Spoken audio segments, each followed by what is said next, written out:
maybe 6 weeks back, Ken approached me and said, "Preacher, we'd like to renew our vows," but he said the problem is our anniversary is on the 20th, and that's when we have the tent. And they really wanted to have it under the tent. They said this is their church family, and they wanted to have church family and family and friends to come. So I said we could do it so long as we kept it short, and so that's what we're doing tonight. We're going to keep it short. So we'll go into our vows. Let's get started. Ken and Penny, they met at Clarenceville High School in Livonia, and they became sweethearts. And Ken said, I think, age of 16. They've been married these 30 years, and they raised their son Nick. And his fiancee Allie is tonight with them. And so we're going to go through the normal ceremony of a wedding. We have exchange of vows tonight. And so Kenny, there you go. Penny, they know what they're doing, don't they? Ken, I want to ask you a question, just like a pastor would if it was the first wedding, the first time. And yeah, she's instructed.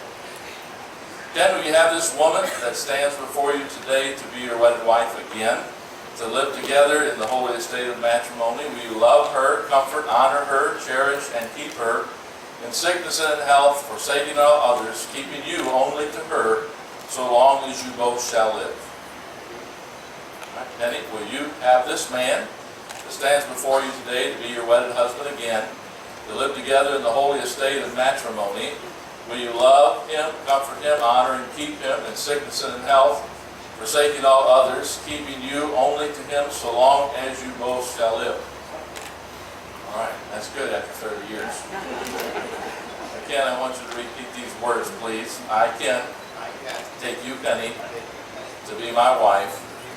I pledge before God and this assembly to be your loving and faithful husband, to share with you in plenty and in want, in sorrow and in joy, in sickness and in health, and to join with you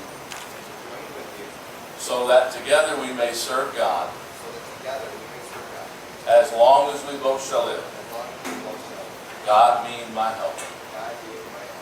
Penny, will you repeat after me? I, Penny, that you can to be my wedded husband.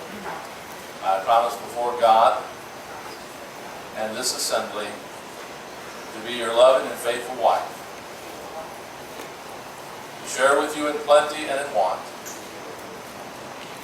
in joy and in sorrow, in sickness and in health, and to join with you so that together we may better serve God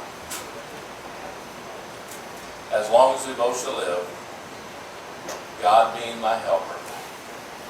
All right, now the rings, please. Boy, Ken, you did good.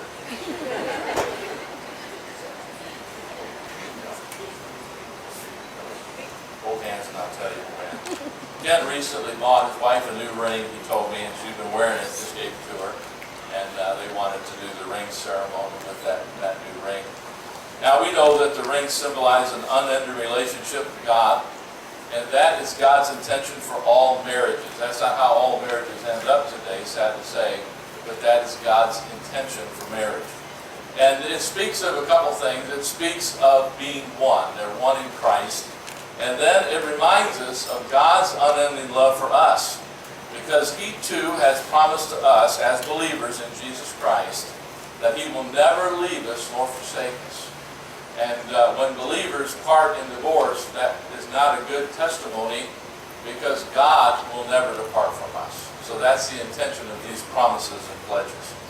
And so Ken, while you have this ring on your wife's hand now, I want you to say these words, simple words. With this ring, I thee wed. Penny, as you place the ring on your husband's hand again, you repeat the same simple words. With this ring, I thee wed. Now that you've renewed your vows and given rings to each other, as a minister of the gospel of Jesus Christ, as your pastor before this gathering of people today, and more importantly before God, I now pronounce you husband and wife again. Ken, you may kiss your bride.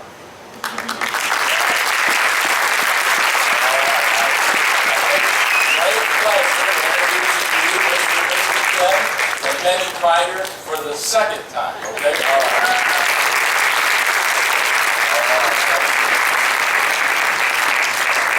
Let's have a word of prayer. Martins are going to come get ready to sing. They'll sing a couple songs to start the meeting tonight. And that's good. I told Brother Brian McBride what we were doing. I said, a little different having this. He said, well, maybe I should preach on marriage tonight. I said,